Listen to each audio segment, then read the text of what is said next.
The following presentation was recorded live for the International Association of Square Dance Callers 19th Annual Convention. We take you live to Virginia Beach, Virginia, where our session is just getting underway. Start this session on time. This morning is achieving success as a caller partner. Our moderator for this morning will be Jim Wheeler. Jim called his first square dance in 1958 and has been a member of CALLERLAB since 1979. He is a department chair at Erie Community College and teaches communication and interpersonal relationship. He has made numerous presentations at CALLERLAB partner sessions and was a featured speaker at the opening session of CALLERLAB 91 and 92. Jim will fill you in on the history of our panelists. Thank you, Karen. We'll do it from your right to your left. Deborah Parnell and Frank Lescrinier are from Rancho Cucamonga, California, and they met in caller school and were married 6 years ago. Deborah has been calling for 9 years and calls through A2.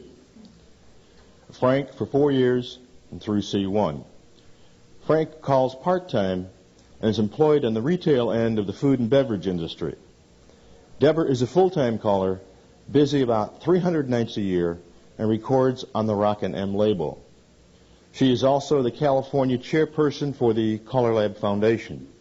And both Frank and Deborah have been presenters at previous CALLERLAB conventions, and when not working, they devote their time to raising their two 12-year-old daughters. Deborah Parnell and Frank Lescrinier.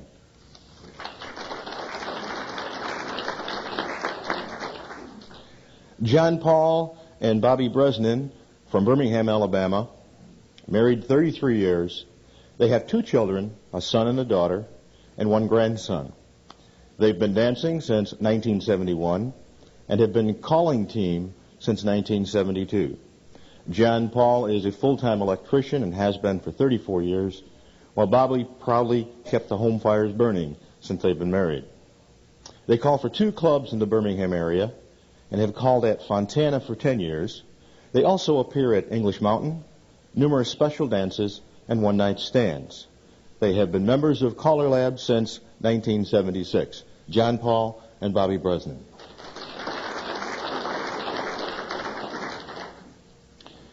John and Midge Hicks are from Centerville, Ohio, and have been married for 20 years. John retired from Wright-Patterson Air Force Base in 1986 after 35 years of civil service, where he held the position of Director, Flight Test Analysis for the 49th 50th Test Wing. John and Midge took square dance lessons in 1982, and after John's retirement, he decided he wanted to do something that would be fun without the pressure that he had in his civilian job. He decided to take up square dance calling. Less pressure, huh? After attending Earl Johnson and Al Brundage's Caller College in Sturbridge, Mass. in '86, John called his first full dance in 1987.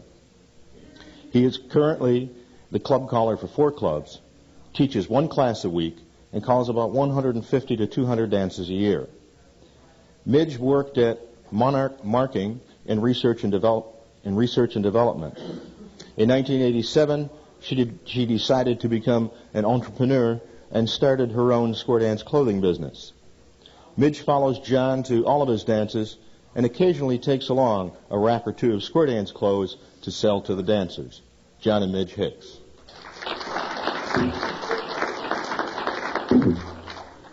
From Marion, North Carolina, we have Judy and Jerry Biggerstaff, who started dancing in 1970. A year later, Jerry decided to become a caller, and now, in addition to a full-time job, calls for 3 home clubs and travels throughout the eastern United States. Judy serves as Jerry's booking manager and also is part owner and manager of a jewelry store. Even though their schedule is a busy one, they have found time to create and nurture the development of a child, a darling daughter. Judy and Jerry Biggerstaff. As you can see, we have quite a variety of partners up here. Some calling full-time, part-time, some call together, some call separately, but we have a nice variety. We hope that during the session that you will jot down questions you may have of the panelists, and should there be time at the end of the session, we'll give you an opportunity to ask those questions. In the meantime, we have some prepared questions. You don't think we're going to put these people up here and shoot at them, do you? And we will start on the left end of the table. The first question. You're going to get stuck, Frank, one way or the other. What were your reasons for getting into calling? What status did you hope to obtain? And did you set goals? And if so, was it a joint decision? In your case, you've got both of you to answer that from the partner's point of view and the caller's point of view.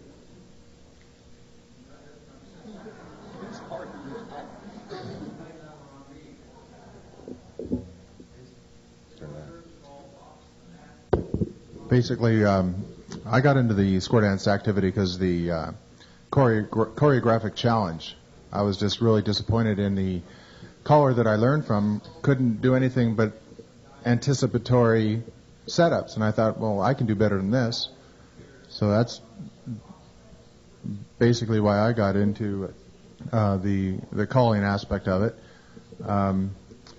I was in caller school before I graduated from mainstream, so you can imagine how tough it was for me to call a track 2 when I didn't even know how it started or ended. So I had to learn plus real quick, so I went to Deborah's workshop. And she taught me plus in 3 weeks. I thought. And I met Deborah in a caller school. She was doing a presentation on what it's like to be a new caller, because she had been calling about a year or so. And that's how we met. And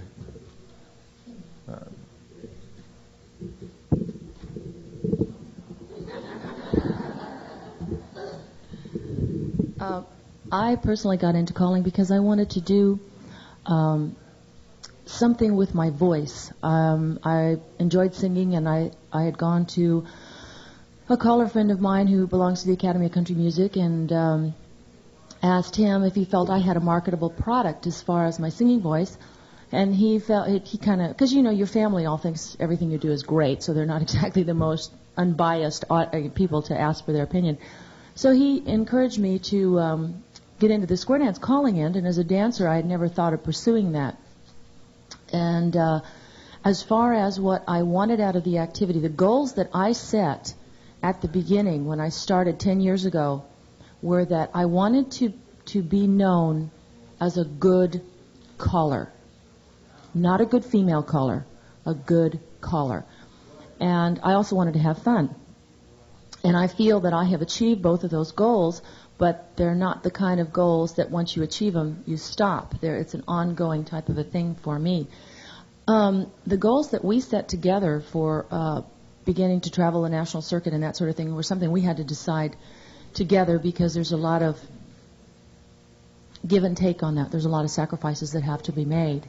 And both of us were married before, and when we decided to get married, and Frank obviously had a tremendous interest in the calling part of the activity, not just as a partner, so we kind of play a dual role.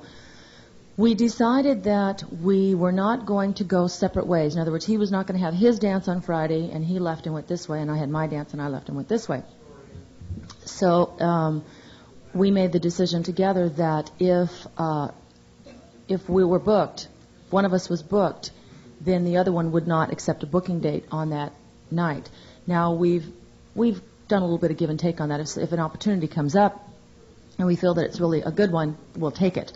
But as a whole, we like to be together. That's why we chose to marry each other, was to be together. So we've had to make those kind of decisions, and that's been our experience and the way that we set our goals up.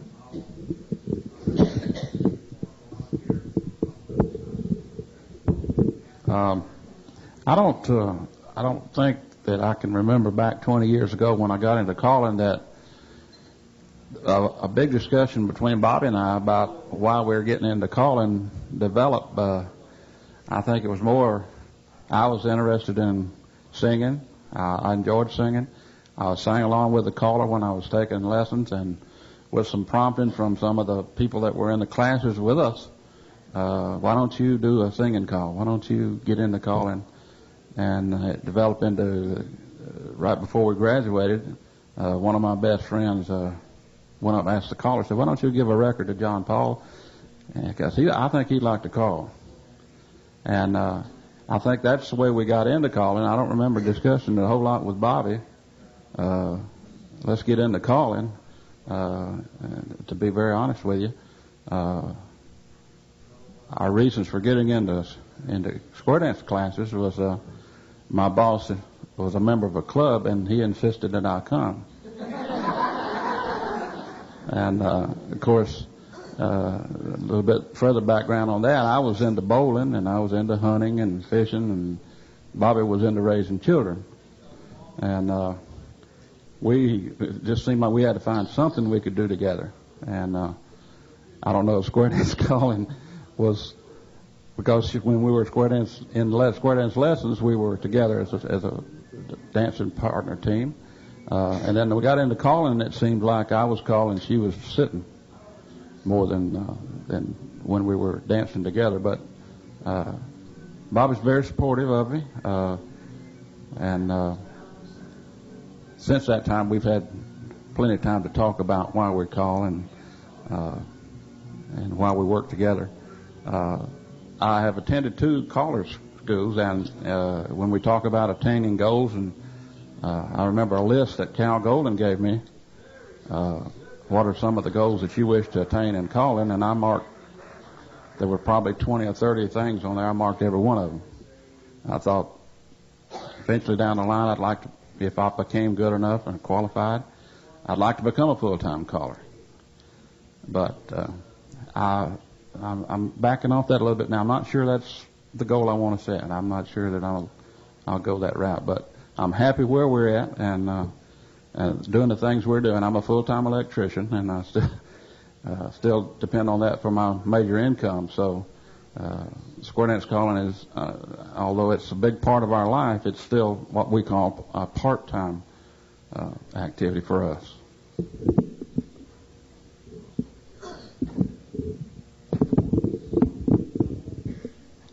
We're still trying to discuss and decide why we got into calling. But John Paul does enjoy it. I think it takes a lot of the pressure off of his full-time job to have something else that he can enjoy doing and get pleasure out of. And the goals that he set, we both enjoy the activity. We both enjoy the people that we have met. So right now the goal is just to do some outside calling out of our area and try to keep a good program going in the area. We still have, our 2 children are grown, one of them's married, but we still try to keep up with them as much as possible. Most of the things we do are agreed upon ahead of time. There are some things that decided at a moment there that we have to go back and work out, but most of ours are joint decisions.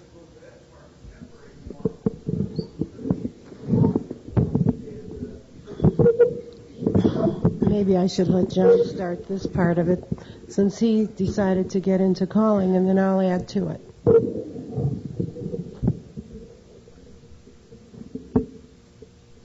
I agree with Judy. You're in trouble. I don't know. I was looking for something to do after I'd retired.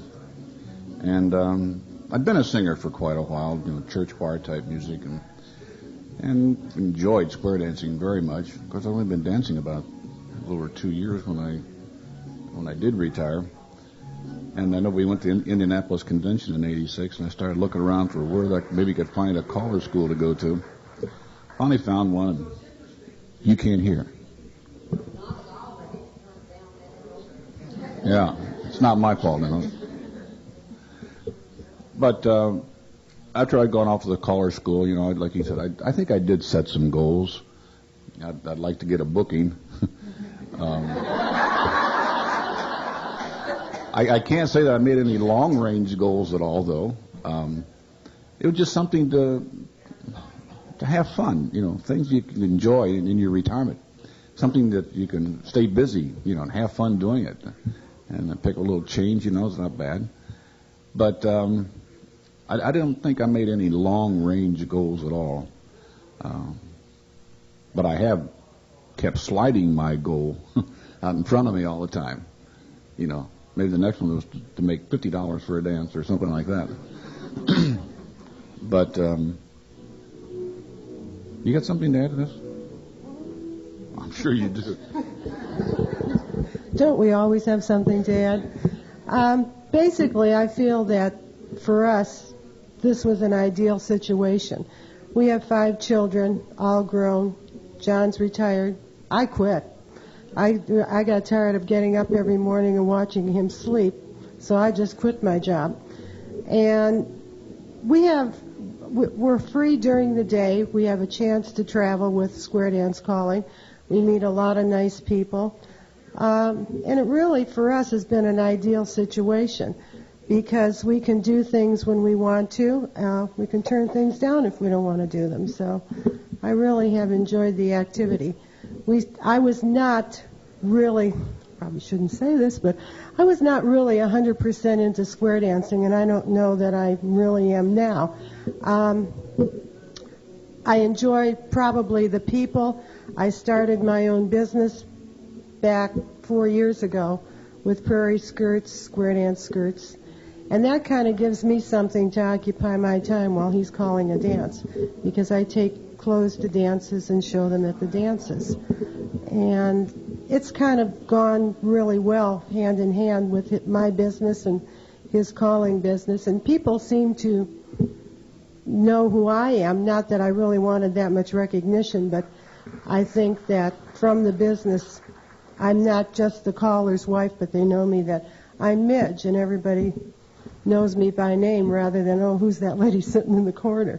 So I think this has really been a good addition to our activity.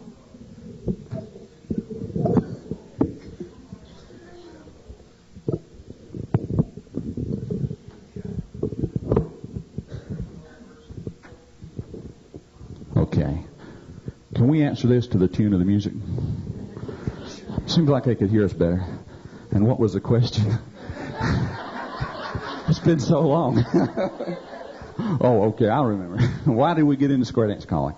Oh, we got into it for the fun of it, just as a hobby to start with. I was dealing a little bit in music for several years before we got into it, and we just started dancing and enjoyed it, and for some reason it wasn't a joint decision, I guess. I just kind of got into it as a hobby, just enjoyed it, and later on Judy got into the round dance cueing a little bit, but square dancing kind of overtook that, and she gave it up for square dancing, for my square dance calling, you might say. So we just got into it for the fun of it, just as a hobby. But it's developed into more than that, much more than that, I'm told. So,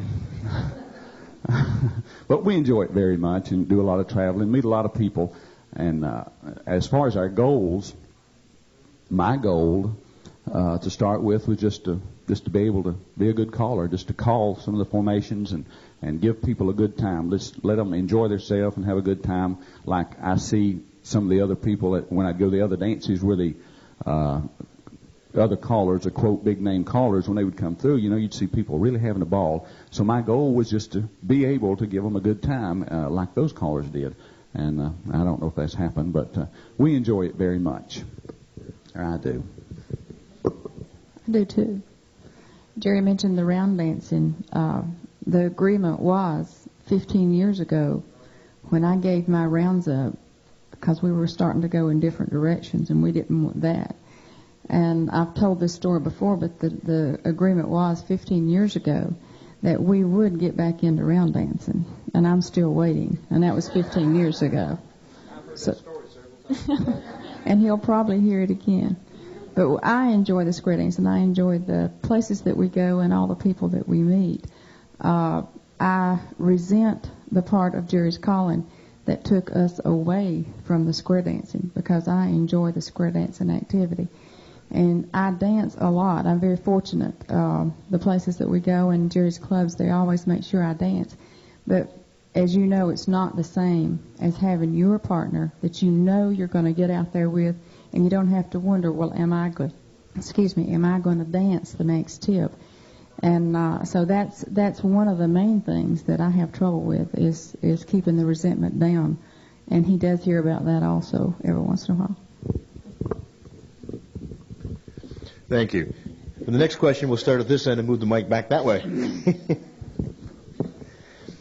We all know that square dance calling takes up a lot of time, not just in time at the dance, but time in preparation, just the business side of it. How do you manage time for yourself? How do you manage time to fit the square dance calling activity into your full-time life of another job, raising a family, and taking part in your community activities?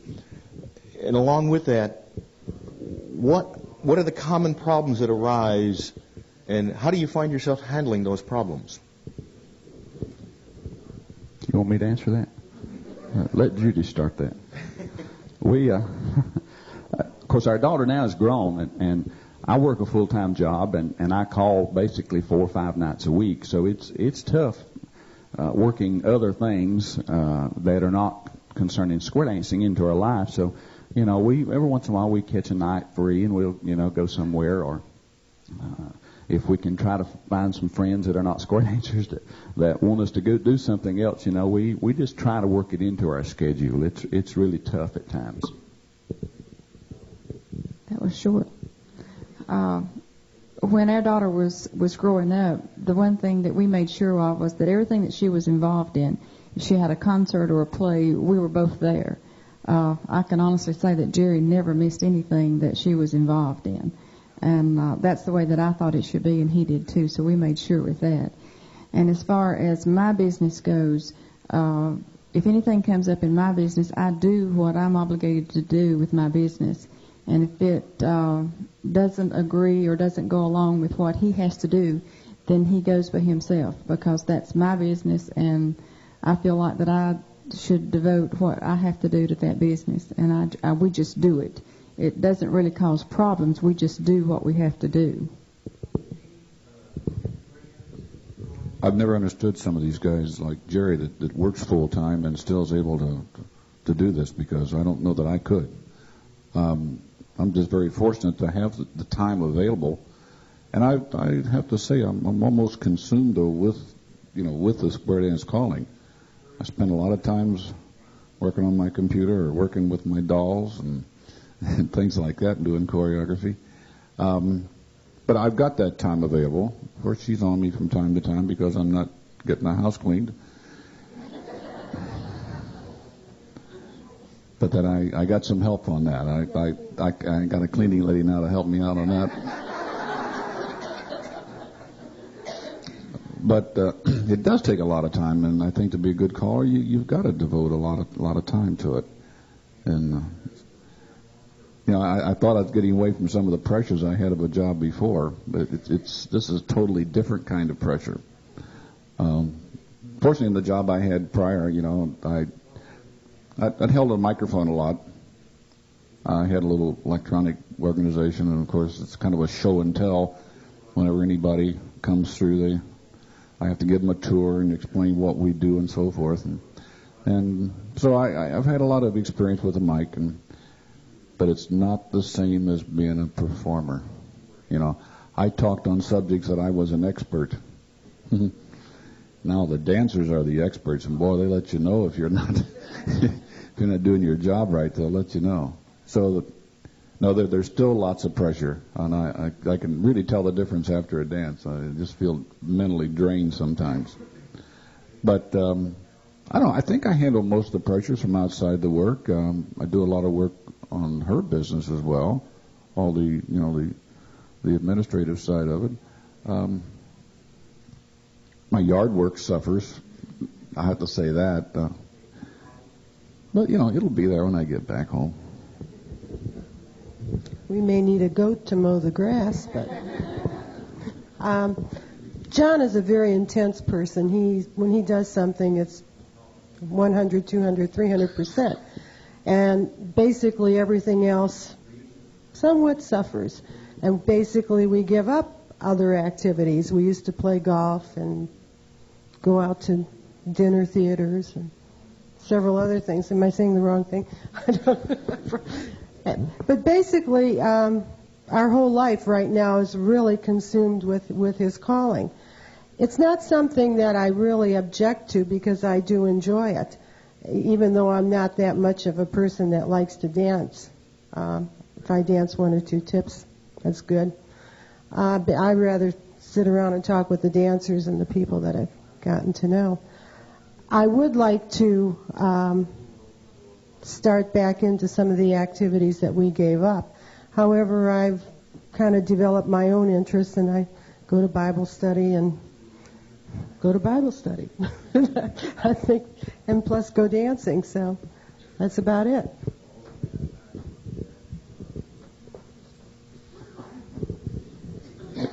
She wants me to go first. These are a list of questions that were sent to us.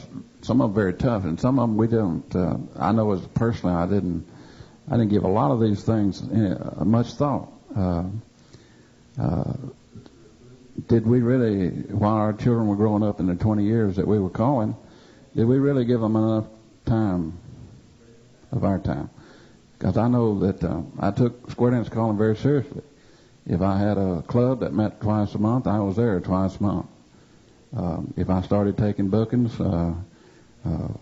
whatever we might have wanted to plan on that night, we took the bookings for an opportunity to develop our calling.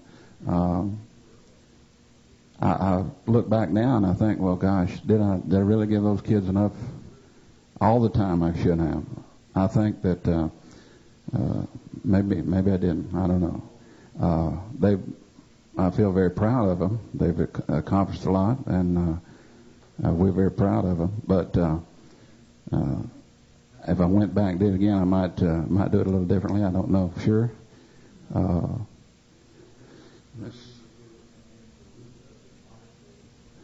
Common problems. How do we work those out? We have developed a communication line between the two of us that if she has a thought, she lets it be known. If I have a thought, I'll tell her, and we talk about it. And do an awful lot of talking going back and forth to the dance. And then we also try to set plans a year in advance. When we're going to do this? Where would you like to go this year? What would you like to do? And she does the same thing with me. Well, I want to be with my mother on this, so I don't plan nothing when we're trying to make time to see our parents. And both my parents are dead, and Bobby's father's dead, but her mother's still living, and we try to find time to be with her. Like I said, I took it very seriously, my square dance calling, so, and I don't really know, if I reflect back on it, wasn't that the money part of the situation, because I'm not a very highly paid caller.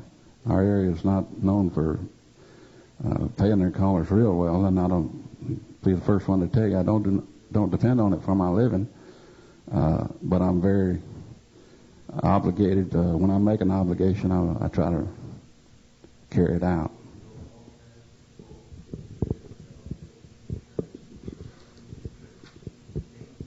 Like he said, there's been times when square dancing has taken the lead role. I think most of the time the children, if they were into something or needed it, at least I was able to leave and be there. He went and did his part on the program of calling and all. Like he said, we both lost parents over the last few years. Both parents were sick for a long time. He couldn't just cancel things that he had already booked.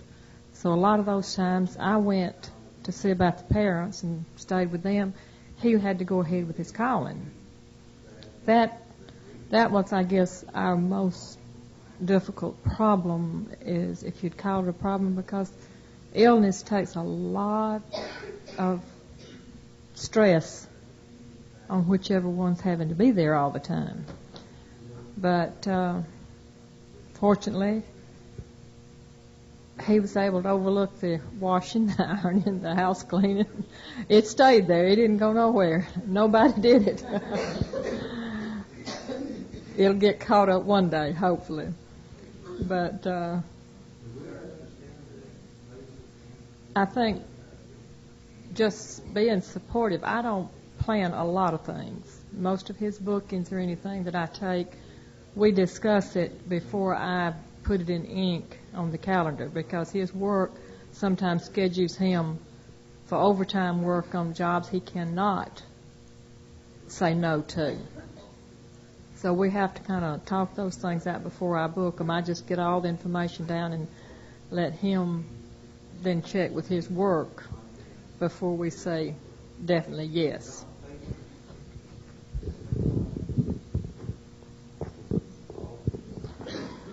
I also do not know how the folks that have a job during the day can do this in the evening. You'd be burying me in 3 months. I mean, that would be it. My stamina just would not take that. For the first 7 years, and those of you ladies who your caller is, or gentlemen, your caller is involved, maybe the first couple of years, it does almost become an obsessive thing. Because you want to be good, and you want to be good now. And that takes a tremendous amount of energy and time. So for the first 7 years that I was involved in calling, I went great guns. And finally, after 7 years, my health gave out. And at that point in time, I had to quit calling for about 3 months. And I was very disappointed that the entire activity didn't come to a screeching halt because I wasn't there. But what you have to end up doing is reprioritizing your life. And both our daughters are the same age. And there are times when my daughter would complain, "I don't want you to go to work, Mom. I don't want you to have to be gone tonight." And with the way that our lifestyle is, the way our economy is, I have to work one way or another. And so I said, well, and I have to work one way or the other. I could either be getting you up at 6 in the morning, taking you to daycare, dropping you off, picking you up at 6:30 at night, coming home, you get a bath, you get dinner, and you go to bed. Or I can be here in the morning and get you up and cook you breakfast, walk you to school, work at the school, volunteer at the school. I still do 1 day a week. I always have from the time she was in kindergarten. I'm here when you get home. And so there are sacrifices. You don't get anything in this life, I believe, without giving up something else. You just have to hope that those things are worth it. And when my daughter was young, very young, and was not a dancer, I did not take her to dances with me. Because when my children are around, I am a mother first and foremost. But when I walk into a dance hall, I need to be a caller first and foremost. And I just could not split myself like that. I was more concerned that where my children were than what was happening on that dance floor. And the dancers deserve 100% of my attention. So until my daughter really learned to dance, to square dance, I did not bring her with us. Now we do periodically. She dances through the plus level. She dances the boys' part and the girls' part. But one thing that that I did for myself was my daughter and I started taking clogging, and it's not something that interests Frank at all. So Monday nights, we're gone. Aaron and I, we go clog. And he is not to book me to do anything on Monday nights. That is my night to do what I want to do. I want to go clog. And then we also have one other night during the week that's off. Occasionally we'll take a booking on that night, but that has to be understood ahead of time. But that was a long time in coming, ladies and gentlemen. That was not something that I was able to do when I first started, because I wanted this so badly. I was willing to just give every ounce of my time and energy to it. But after my health just gave out, I had to reprioritize and back off a little bit and learn to do some things for myself. There's life outside of square dancing.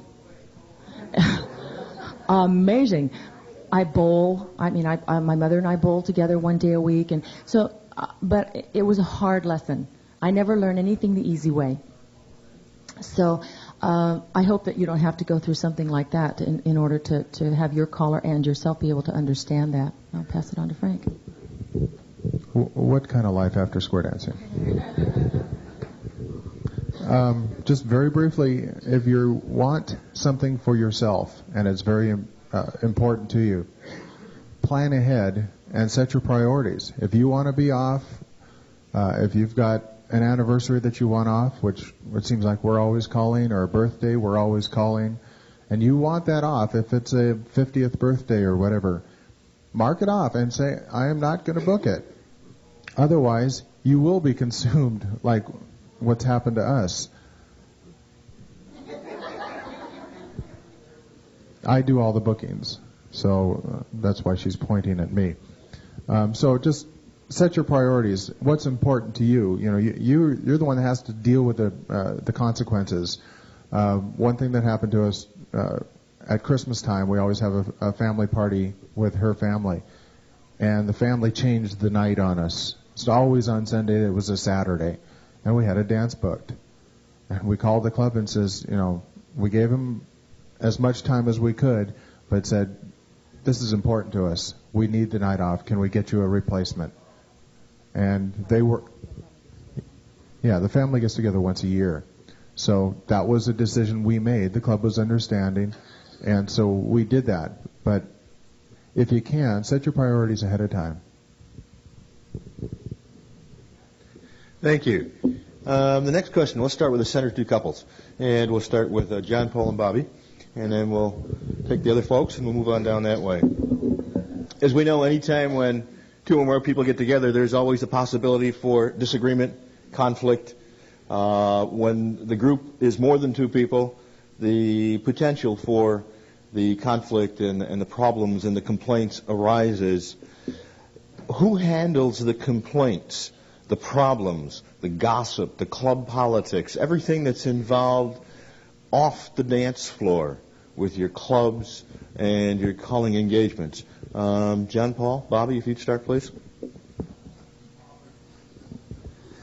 I think, if I tell you the truth, Bobbi hears more of the complaints and the gossip and stuff than I do. I'm behind the mic, and although dancers seem to be very honest, if you're not doing a very good job, they tell you about it.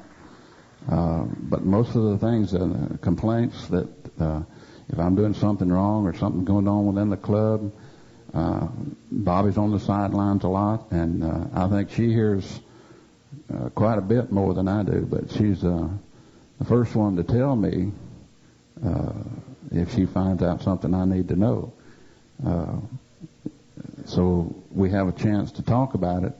Although she might be the first one to receive the information, we work together. If it's a problem that's coming up or a problem that's already here, we try to resolve it together. So if we make a decision, we have to confront somebody with an answer to a question or a particular problem. It's a joint thing that we've talked about.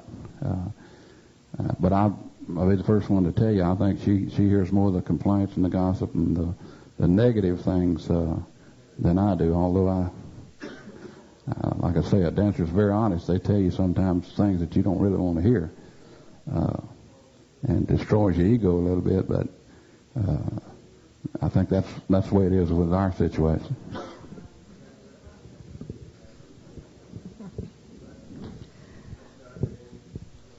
Most of the stuff that I hear that pertains to his calling, I try to bring his attention, usually on the way home, because that's when the TV's not on, and I got his attention better.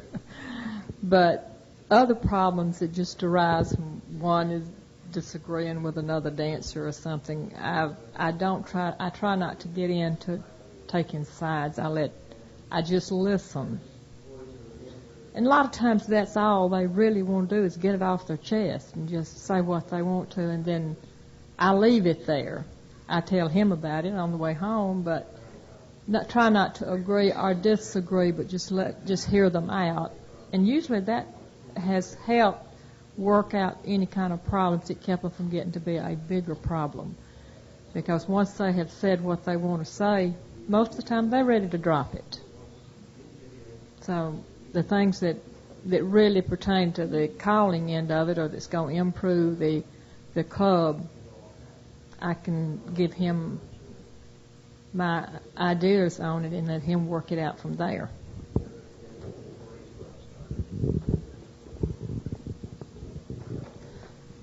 Basically, we've been fortunate, I think, in not having too many complaints or problems. It may be because we haven't been in the business long enough. When it comes to gossip, I believe you gotta just listen and can't take a side one way or the other. You're in trouble. Your career's in trouble. The clubs that John is full-time caller for, we've kind of made a policy that we don't participate in their board meetings or their club meetings, because in case they wanted to say something among themselves about us, they might feel inhibited and not want to bring it out into the public meeting. But we have told the clubs that, if there's something that you feel that we should be there for, then we'll make ourselves available and we'll come to your meeting. But we've more or less stayed away from the inner workings of all the clubs. In Dayton, the clubs are club run. They're not caller run. And I think maybe that makes a little bit of a difference in how you get involved in the internal affairs of the club. No, I can add to that, Midge. But no, that was a decision that I made based upon some advice from a good caller friend of mine, that don't get involved with the club politics. Try to stay as clear as you can. And as Midge said, that is a point in our area, because we have just about all our club-run clubs, where. But that's good. I think it is really great for a new caller. It's great, because now you got at least some chances for some guest appearances. But I tell the clubs though that I'm available. I'll give any advice if they come and ask for it. But I don't really do a lot of volunteering that way.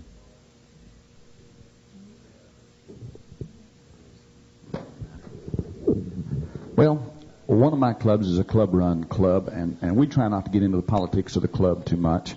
If there is any problems or gossip or anything, Judy takes care of it. Then I usually hear about it going home from the dance, and she gets me in a position where I have to listen, going down the road about 80 miles an hour in the car, and you have to sit there and listen. There's no way out. So, but she takes care of most of the gossip and stuff like that. And my other clubs are caller-run clubs, but we've also formed a committee along with the caller-run club. So that way we don't take all the blame for everything, So, but anyway, she basically takes care of it. Oh well, we just have when I formed these two clubs, we picked out like 4 couples. We had 4 couples volunteer to serve on the committee, and we're also on the committee. So really, we don't have officers as president, vice president, such as that. We just have any decision to be made. I'll just say the committee come up, and we'll quickly discuss it and make a decision on it. And if it's something that we just get together and the majority rules on it. That's it's just not strictly a caller-run club. Because I don't, a lot of the callers do like caller-run clubs, and that's fine. I particularly don't like it because I don't like the pressure of having a caller-run club. All of it on me. If something goes wrong, it's all your fault. I like somebody else there to take the blame. It's chicken, in other words. As far as the gossip goes, Jerry said I handled it. The only thing I do is listen to it and let it go in one ear and out the other and pay absolutely no attention to it. That's the way I handle it. And most of the gossip never gets repeated even to Jerry. The problems, if it is something that we can control at the time, as far as the sound or the music or whatever, then I mention it to him at the next break. And he handles that the best way he knows how to handle that. We do not get involved in club politics at all. That's just been a rule of ours from day one. Unless they ask, like Midge said, if they ask for Jerry's input, then he and he alone goes into the meeting. I don't even go in, and I let him take care of that end.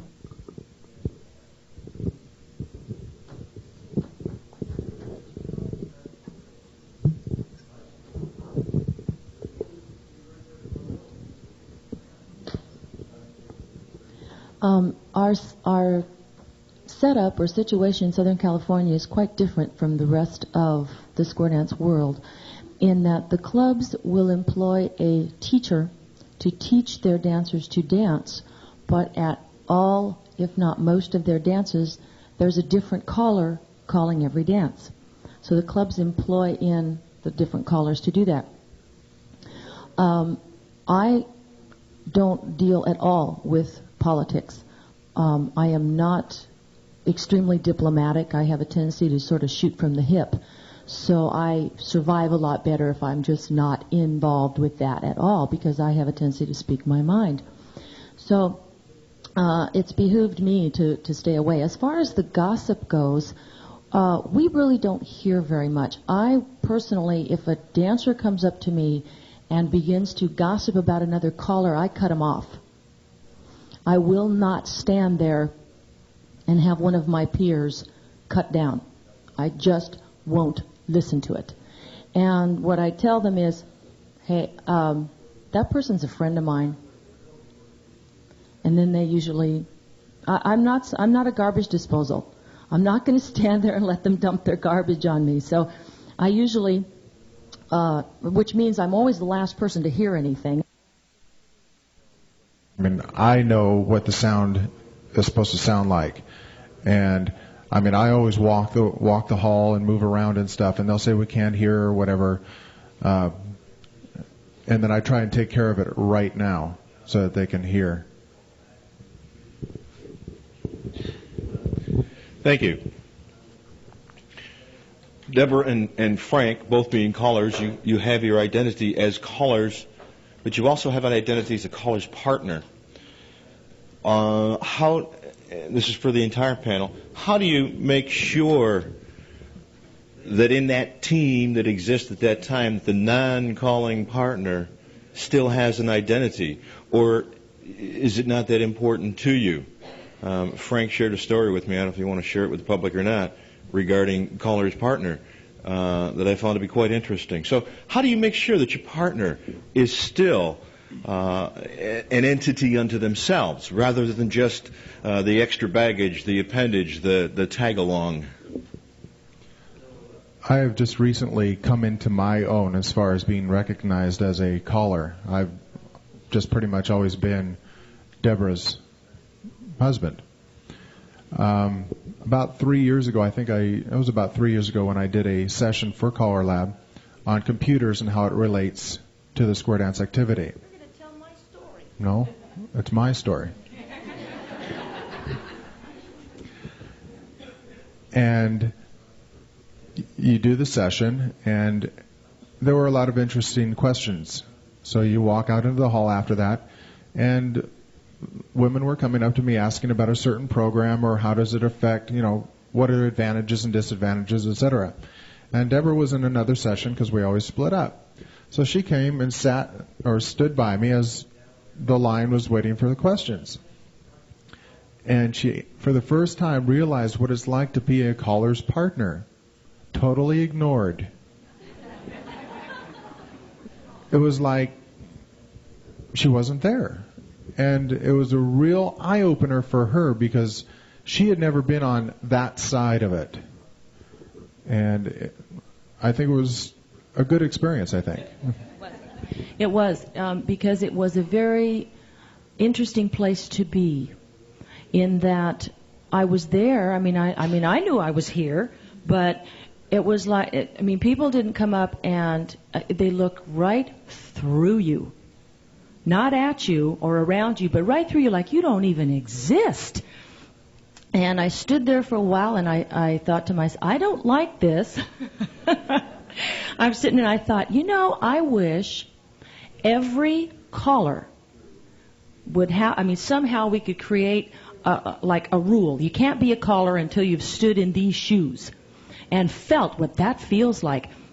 And I just stood there and felt what it was like. Yes. And I went, wow. Because it was really, unless you've walked in those moccasins, you really don't understand what it's like to be overlooked and looked through and that sort of thing. So, and I tried to share that a couple of years ago. Whenever at the last caller session, I was sitting out where you ladies are sitting, and it just didn't have time. But as far as my being his partner, when he's calling a dance and I go to the dance, I dress in square dance attire. Now, when it's my dance, I don't dress in square dance attire. If I'm teaching a class or running a workshop, yes. But at a dance, no. I dress, well, this is one of the outfits that I wear when I call. This is what I wear. And so a lot of dancers have not seen me in square dance clothes. And they don't quite know what to do with me sometimes, you know. And I don't like to sit on the sidelines. I want to dance, and I will dance the boys' part. I'll get a single girl and get out there and do whatever. So I have asked him, please announce at the beginning of the dance, you know, when you introduce me, Deborah's here, her dance card is clean. Fill it up, fellas. You know, and then I get a chance to dance. Not every tip, but I do get a chance to dance, because otherwise they're not quite sure what to do with me. But that idea of actually feeling what it's like to be in that non-existent role as a caller's partner, I think would be a wonderful place for every caller to have to stand for about 5 minutes. I remember back in one of the callers' schools that I went to, the question arose very similar to this, and the way that, and I really don't know how, if the caller's up there in front all the time, and the wife is doing her things, and how do you make sure that she's gets credit for things that she does? And one of the things that stuck in my mind is, of course, in Birmingham, everybody knows we're a team. We've been together for 33 years. We go to all dances together, with exceptions. In pursuing the goals that I started early in calling, I took on as much as 5 clubs and worked a full-time job. I saw Bobby every second, third, and fourth Wednesdays. And I did that for a year, and it was terrible. And so I quickly backed away from some of those kind of situations where it just took all my time. Like I say, if you're in your home area and they know you're a calling team, that doesn't seem to be to me a problem. Everybody knows she does all the work, and I stand up there and get all the glory. If we go to a dance that I'm booked away from my home area, I try to make sure that I introduce. If the MC doesn't introduce Bobby as my partner, I make sure that I do. My partner's with me tonight. Her name is Bobbi Bresnan, and she likes to dance and stuff like that. And I think it's very important for callers to remember. Give her the recognition sometimes that she really deserves.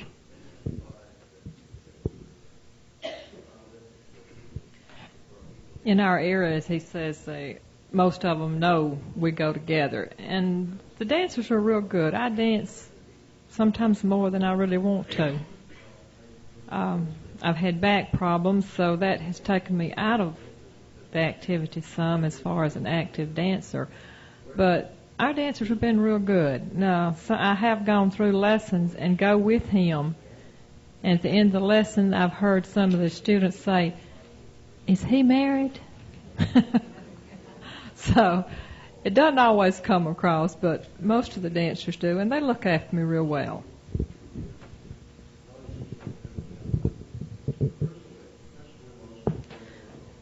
I usually go to all the dances with John. However, I do not do lesson classes. I get a little tired of left Alaman, right and left Grand. I have an interesting story. It's when John first started calling. there was a group from Kentucky, and I'm not sure what city. The Coffee Grinders came up to a dance in Springfield, Ohio. And Charlie Coffee came with the bus trip, and John and Charlie shared the dance. Well, near the end of the evening, Charlie's time came up to do a tip, and John and I got in a square. And this lady, who was my corner's partner, turned to me, looked at my badge, and said, "Caller's Ta." She says, "What does that mean?"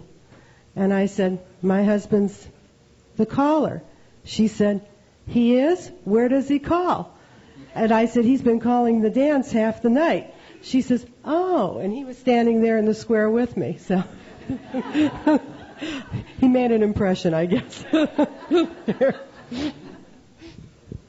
That wasn't my first dance. I think that was two before my first dance. Like was said earlier, I try to recognize my wife that's here with me tonight. Although I recall last Saturday it was the last tip before I said that, didn't it? Yeah. No, I do. I try to recognize my wife. And I think most people know, that we are a team. She has another identity, though, and that's with this business that she has. I think that kind of helps in our relationship, too. So I don't think there's any real problem with us. I think the dancers are all quite understanding in our area. So,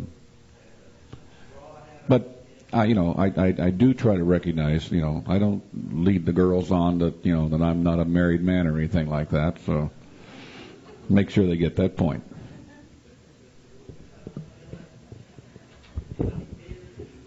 Partners recognition, that's a big problem, really, for everyone, because a lot of times you introduce your wife, your partner at a dance, and if you've got a good group of people there, you'll say, "This is Judy sitting over here on the sidelines. She likes to dance."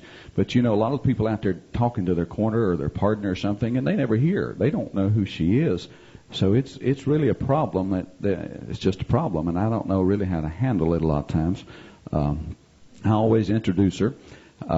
And say, she likes to dance or something like that.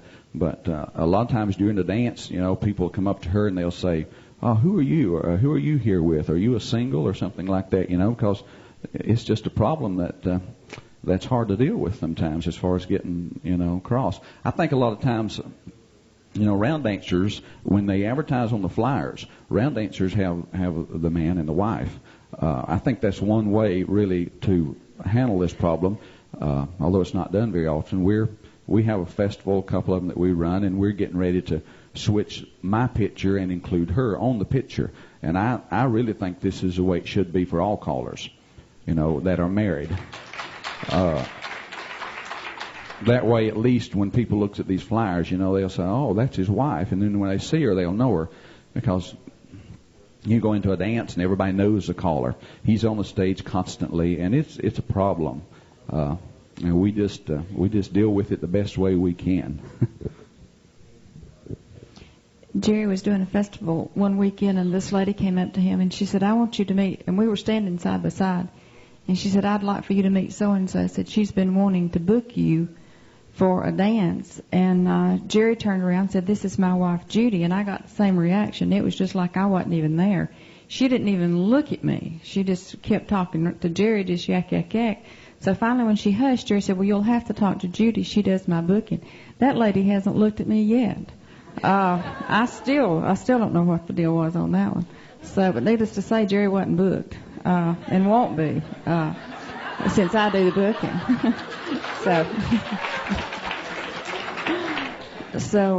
And then this is a quick story, but I got a big kick out a couple of weeks ago. Jerry did a day with Jimmy Robinson down in Wilson. And Janie walked up to me, and I didn't really know Janie, and just instantly took a liking to that lady. But she said, "We've never had a wife before. We don't know what to do with her." Sorry, Janie.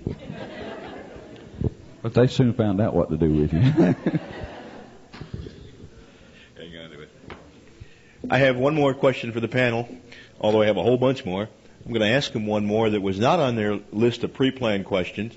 And while they're fumbling their way through that one, those of you in the audience who have a question, who might feel shy or bashful and will not want to get up and verbalize, if you want to write it down and pass it over towards my wife, Lene, she'll be glad to collect those, and hopefully in the last 5 to 8 minutes, we'll be able to get those in front of the panel.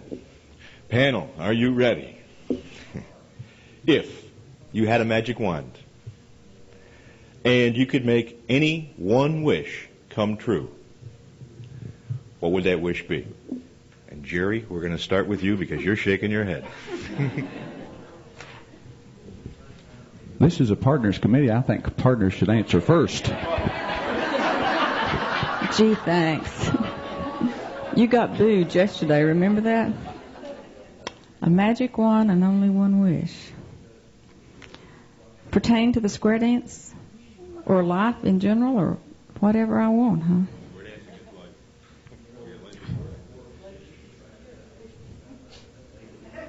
Yeah, boy. Go ahead, Jerry. Sorry. Well, you know, this is an activity that you do together, husband and wife. I guess if I could have one wish, it'd be that...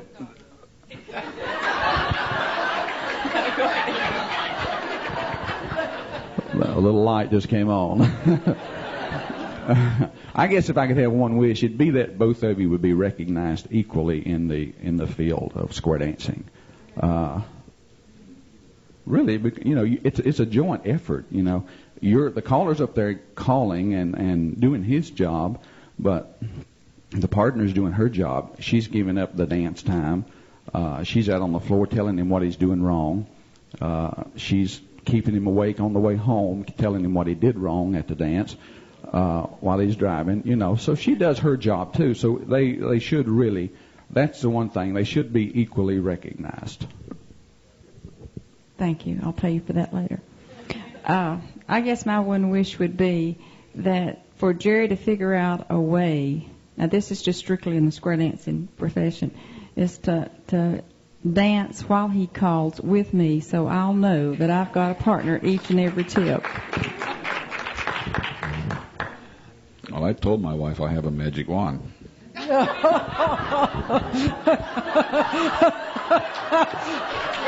Isn't that what they all say? The cure-all. Don't you have a wish? Okay. Probably it would be more time and to be better organized. If this is just pertaining to square dance calling, and I should say more time even though we're home. But it seems like with everything that we do, we're rushing. John cuts out the Lockhorns out of the newspaper and posts them on my refrigerator. And there's one that he's got up there that says, the lady's putting on her makeup and she says, I wouldn't be late if you didn't always have to be someplace on time. Well, that's really us. But it seems like, well, John, he works on the computer a lot. Basically, he plans out his program. He doesn't go on stage without he's very precise. He knows exactly what he's going to do. Now, it's not that he can't take spontaneous requests from the dance floor. He does that also. But he does not like to do a dance without programming everything. No, he keeps all his dances in the computer, what songs he's done, what pattern records he's used, so that when he goes to a club, he checks back to see, well, when was I there last? What music did I do? What pattern record did I do? Then he tries to vary the program. And because we have that kind of detail in our lives, we're always running out of time and just don't seem to be able to get everything together. And we're going 100 miles down the road to get to the dance. Your wish. Well, I've had 3 speeding tickets in the last year. No, she's right. I guess if I could wish for anything, that there was more time, particularly like an hour before each dance. I wish I could just unwind, get there, and take some time, set up, and have a cup of coffee, and just relax a little bit, because it seems like I'm always tensed up just before a dance. And if we're ever going to fight, that's usually when it happens, on the way to the dance, and speeding tickets and all that. Yeah, it'd be a lie if we said we didn't fight. I'm sure all of you know better.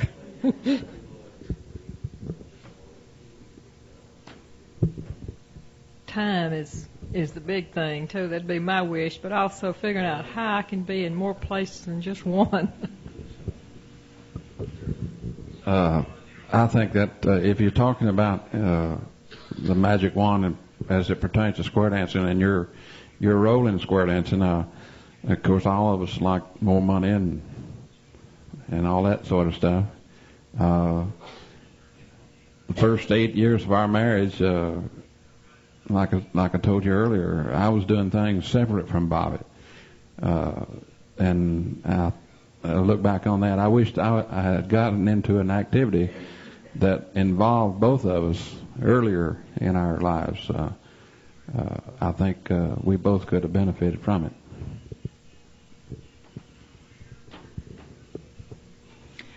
I kind of have to rubber stamp what the rest of the panel has said. I would like to have one more day a week, because it seems like I have something to do every day.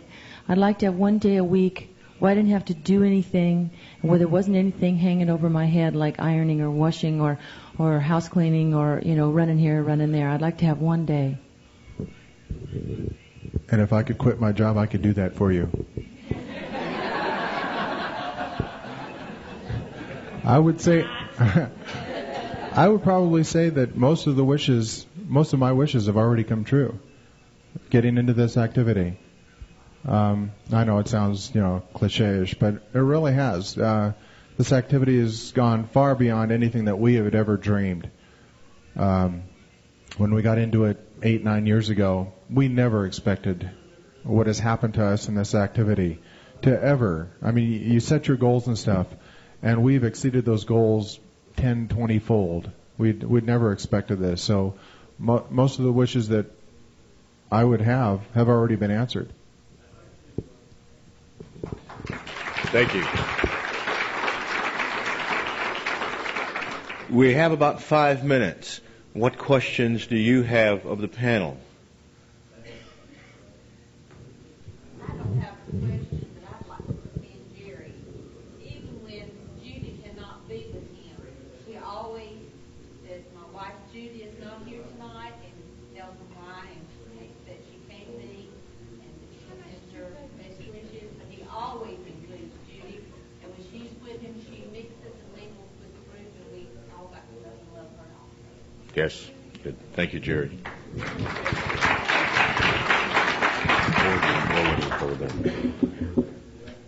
Yes, we have a question right here.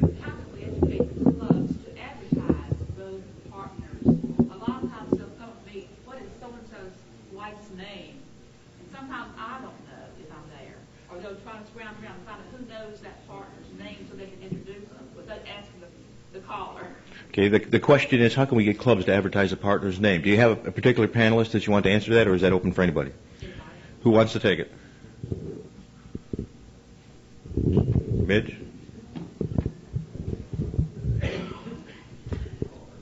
Within our area, we have somewhat of a form of advertising, but basically it's only for the local callers. On our schedule of dances for all the clubs, on the back side of this pull-out flyer is listed all the callers in our association with their wives' names. And so every dancer that dances needs the schedule to find out who's calling where, and the wife's name is listed with the husband. So that's one good way of the people in our area knowing what the wife's name is. However, if a traveling caller comes in, and well, a lot of times the traveling caller does not have his wife with him, but the local callers, most everyone knows. Somebody else wants to? Go ahead, Jerry. Well, you're talking about at a local club. You're talking to your local club on promoting the picture of both of them together. Just have your husband, if he's a caller, just go have a picture made with him. When somebody asks him for a picture, for a flyer, send him that picture. You know, send them both the picture of you and him together and put both of your names on there. And that's the only picture they've got. That's the only one they have to print, you know. So. Yes, Senator Al.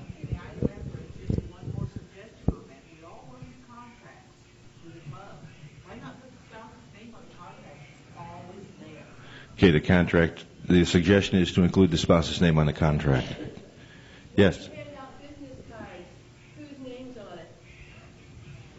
Okay. A suggestion that came up in one of the other sessions last year, for tax purposes. If you put your wife's name on the business card, there's usually no question as to whether or not her costume is part of your tax deductions. It was a suggestion from some other point. We have time for one more question. Yes, sir. Welcome.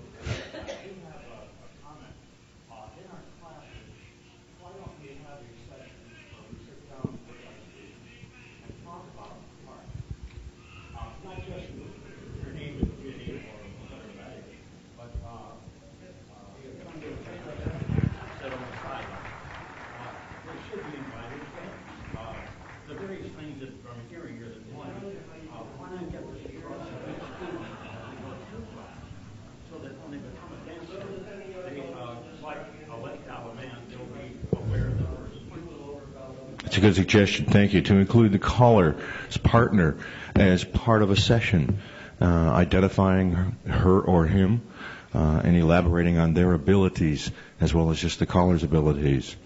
It's been a pleasure having you all here today, and I would like to thank Frank and Deborah and John Paul and Bobby and Midge and John and Judy and Jerry. How about a nice hand?